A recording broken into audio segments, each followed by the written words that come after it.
District sub division Teliamura economics Jessica Jamatia. Next Bijit Deb, Manik Bandar airport Kandi গ্রাম, Dhalai district Kamalpur sub division biology subject. Sugandha Sarkar English সাবজেক্টের town hall road near Belonia sub division south Tripura. Next political science subject Arijit Deb, Fatik Roy, Unakoti district sub division Kumarghat, political science subject. Suparna Chowdhury, Rajarbag district Gomati, Rajarbag school road commerce, Suparna Chowdhury. Next history subject নিয়ে Rathindra Bhattacharya, south খুরুয়া Dharmanagar north Tripura district. অত্যন্ত সুন্দর একটি মুহূর্ত, সবাই জোরে করতালি দিয়ে।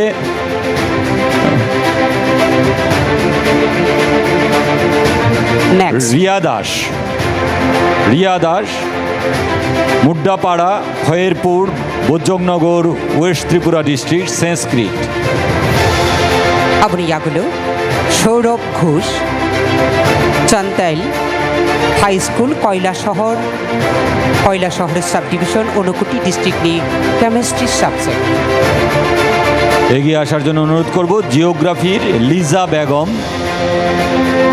কাকরাবন ডিস্ট্রিক্ট গোমতী উদয়পুর, লিজা বেগম।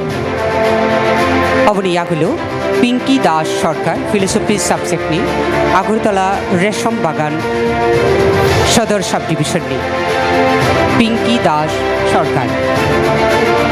তারপর Kusumi Chakma, Mainama district Dhalai Longtarai valley sub division psychology বিষয়ে কুসুমি চাকমা।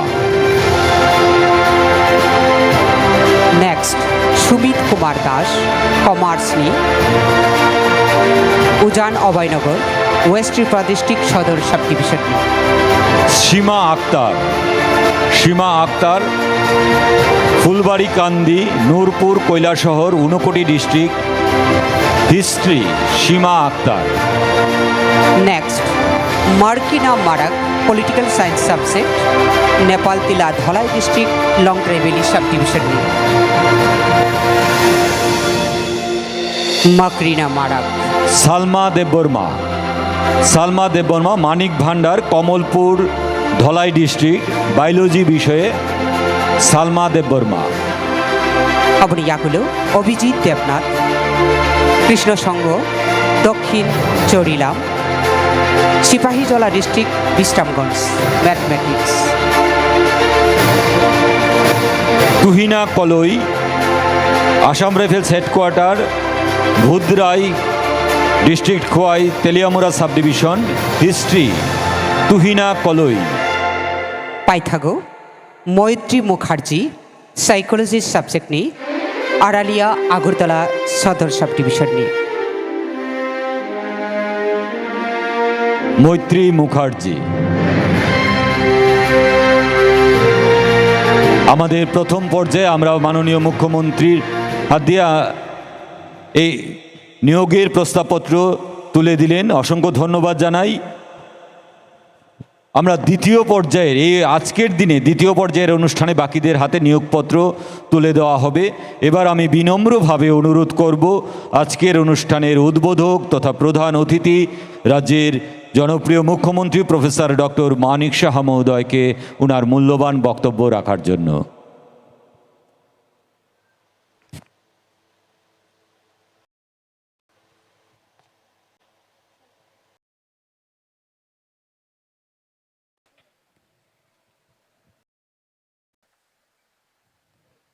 সবাইকে নমস্কার, যতন খোলঙ্কা। আজকে যে টিচার্স রিক্রুটমেন্ট বোর্ড ত্রিপুরা এই সুপারিশ অনুযায়ী আজ রাজ্য সরকারের বিদ্যালয় শিক্ষা দপ্তরের উদ্যোগে যে পোস্ট গ্রাজুয়েট টিচার পদে 800 65 জনকে নিয়োগপত্র প্রদান করা হচ্ছে। এর জন্য যে অফার বিতরণ অনুষ্ঠান, সেই অনুষ্ঠানে আমাদের মাঝে উপস্থিত আছেন সম্মানিত Shri Milind Ramteke, secretary school education এবং অন্যান্য দপ্তরের। উপস্থিত রয়েছেন ডাইরেক্টর সেকেন্ডারি অ্যান্ড এলিমেন্টারি এডুকেশনের শ্রী রাজীব দত্ত মহোদয়, শ্রীমতী এল ডার্লং, ডাইরেক্টর এসসিআরটি। তাছাড়া এখানে যারা গার্জিয়ানরা এখানে এসছেন এবং ফ্যামিলি মেম্বার্স, চেয়ারম্যান টিআরবিটিরও এখানে উপস্থিত এবং ওনার সাথে যারা অফিসিয়ালরা যুক্ত রয়েছেন এবং যেখানে অফিসিয়াল যারা এডুকেশন ডিপার্টমেন্টের উপস্থিত শিক্ষক এবং শিক্ষিকাগণ এবং যারা অফার নিতে এসছেন এবং অন্যান্য যারা অতিথিবর্গ, মিডিয়া বন্ধুরা, সবাইকে আমি আন্তরিকভাবে শুভেচ্ছা এবং ধন্যবাদ জানাচ্ছি। আজকে সত্যিই অত্যন্ত আনন্দের বিষয় যে এরকম একটা সুন্দর দিনে আমরা প্রতিবারই কিছু না কিছু অফার আমরা এইভাবে বিতরণ করে যাচ্ছি, কিন্তু আজকে একটা বিরাট সংখ্যা, প্রায় 865 এবং পোস্ট গ্রাজুয়েট টিচার পদে আজকে এখানে অফার বিতরণ করা হচ্ছে। প্রায়ই আমি দেখি মাঝে মাঝে রাস্তায় অনেকে যায়, চাকরি নেই, চাকরি দিতে হবে, এখনও কেন ওইটা ডিক্লেয়ার হচ্ছে না। আমি যখন এগুলো দেখি, আরে হবে, এগুলো চিন্তার কিছু নেই, এখন এগুলো তো গতানুগতিক, যে একটা আগে সরকারের সময় আমরা দেখতাম এইভাবে বেরোতো, দিতে হবে। আমি আপনাদের আগে আমাদের সরকার এবং আমরা নিজেরাই কবে তাড়াতাড়ি দেওয়া যায় তার জন্য চেষ্টা করি এবং সব জায়গায় কিন্তু আমাদের সেই চেষ্টা আজকে গত কয়েক বছরে আপনারা দেখবেন যে যেভাবে আমরা চাকরির অফার এবং নিয়োগ দিচ্ছি, আর প্রচুর এখন পাইপলাইনে রয়েছে। এটা আমাদের, আমি বলবো আমাদের ডিউটি, আমি বলবো এটা আমাদের কর্তব্যের মধ্যে পড়ে। কাউকে অ্যাভয়েড করে বা কাউকে অবহেলা করে আমরা যদি যে চাকরি, নতুন নতুন চাকরি, আগে তো যেগুলো গ্যাপ রয়েছে সেগুলো শূন্যস্থানগুলো তো পূর্ণ করছি, পাশাপাশি নতুন নতুন চাকরিও কিন্তু আমরা ক্রিয়েট করছি এবং ফিলিং আপ করছি। আপনাদের নিশ্চয়ই প্রতিনিয়ত আপনারা দেখে থাকবেন, ক্যাবিনেটের পরে সেখান থেকে অ্যানাউন্সও করা হয়। এখানে শুধু 865 জনের সাথে সাথে আমাদের সরকার যারা ডাইন ইন হার্নেসের মাধ্যমেও সেখানেও 3 জনকে আজকে নিয়োগপত্র দেওয়া হচ্ছে এবং এখানে একজনও বলতে পারবেন না, আমি সবসময় এই কথাটা বলি, আপনারা নিজেদের পরিশ্রমের ফসল হিসাবে কিন্তু আপনারা এই অফারটা পেয়েছেন। এখানে কেউ বলতে পারবেন না কোনো নেতা বা কাউকে ধরে আপনার চাকরি হয়েছে। আপনার চাকরি আপনি নিজে সেটাকে আপনার পরিশ্রমের মাধ্যমে আপনি অর্জন করেছেন। আগে আমরা দেখতাম যে কোন নেতা কোন দিকে যাবে। মাননীয় প্রধানমন্ত্রীজি একবার একটা জায়গায় বলছিলেন, যেটা গরিব ঘরের একটা ছেলে বা মেয়ে, সে বাড়ির থেকে যখন বেরোয় একটা ইন্টারভিউ দিতে, সে বুঝতে পারছে না কাকে ধরলে লাভ হবে। এই যে একটা মাইন্ডসেট সব জায়গায়, যে আগের থেকেই নাকি ফিক্স থাকে কে কে চাকরি পাবে, আমরা সেটাকে কিন্তু পরিবর্তন করতে যাচ্ছি, চেষ্টা করছি আমরা যে ট্রান্সপারেন্সির মাধ্যমে চাকরি দেওয়া। এবং আপনারা এখানে যারা আজকে অফার পেয়েছেন, আপনারা যতটুকু খুশি তার থেকেও আপনাদের গার্জিয়ানরা কিন্তু অনেক বেশি খুশি। এখানে অনেক মহিলাদের দেখলাম অলরেডি বিয়ে হয়ে গেছে, কাজে ওনাদের শ্বশুর শাশুড়ি আরও বেশি খুশি হবে। তো এই যে ছেলেদের তো বুঝতে পারবো না তাদের বিয়ে হয়েছে কিনা, তো তাদের বৌমারা যারা স্ত্রীরা আছেন তারাও খুশি হবে। মানে পুরো ফ্যামিলির মধ্যে, মানে দুটো ফ্যামিলি তারা কত আনন্দিত আজকে আপনি ভাবুন। এবং এটা আমাদের দায়িত্বের মধ্যে পড়ে। এবং আজকে আপনাদের যে স্বপ্ন আপনারা দেখছিলেন, সে স্বপ্ন পূরণ হয়েছে আজকে। এবং এর মধ্যে আপনাদের স্বপ্ন পূরণ হয়েছে মানে নেক্সট আপনারা যে কাজে আজকে ব্রত হচ্ছেন, ভগবান আপনাদেরকে, ঈশ্বর আপনাদেরকে সেই কাজের জন্য আপনাদের সেই সুযোগ করে দিয়েছেন। অর্থাৎ আগামী যারা প্রজন্ম, যাদেরকে আপনি পড়াশোনা আপনারা পাঠদান করবেন, বিদ্যাদান করবেন, তাদের জন্য আপনারা কিন্তু এক একজন, আমি বলবো ঈশ্বরের আপনারা এক একজন অ্যাম্বাসেডর। এবং আপনাদের এখন যেভাবে নিজেদেরকেও আপডেট করা উচিত, কারণ এখন এআই এর যুগ চলছে, ডিজিটাল দুনিয়ার থেকেও এআই চলে গেছে। এখন প্রতিদিন কিছু না কিছু নতুন নতুন আবিষ্কার হয়েছে, সিলেবাসের বাইরেও কিন্তু অনেক কিছু আছে এখন। এর জন্য নিজেকে যে আপডেট রাখা, স্টুডেন্টদের সেই পাঠদান করা, গতানুগতিক পড়ার বাইরেও কিন্তু একটা মিউজিক থাকে ক্লাসের ভিতর ঢুকলে। অনেক টিচার আছে যে টিচারকে সারা জীবন স্টুডেন্টরা মনে রাখে। এবং যে মোরাল সায়েন্সের কথা আপনারা কিন্তু পড়াতে যাচ্ছেন না, তাদেরকে ইন্সপায়ার করার জন্য কিন্তু আপনারা যাচ্ছেন। This is very important. এবং এর মধ্যে যে একটা, আমি যে কারণে বলছি, যে কাজে আপনারা এবার আপনাদের দায়িত্ব দেওয়া হচ্ছে বা নিয়েছেন, সেই দায়িত্বটা সাংঘাতিক। এবং এটার মধ্যে একটা ঐশ্বরিক একটা বিষয় রয়েছে, একটা যে স্টুডেন্ট টিচার রিলেশন, সাংঘাতিক বিষয়টা।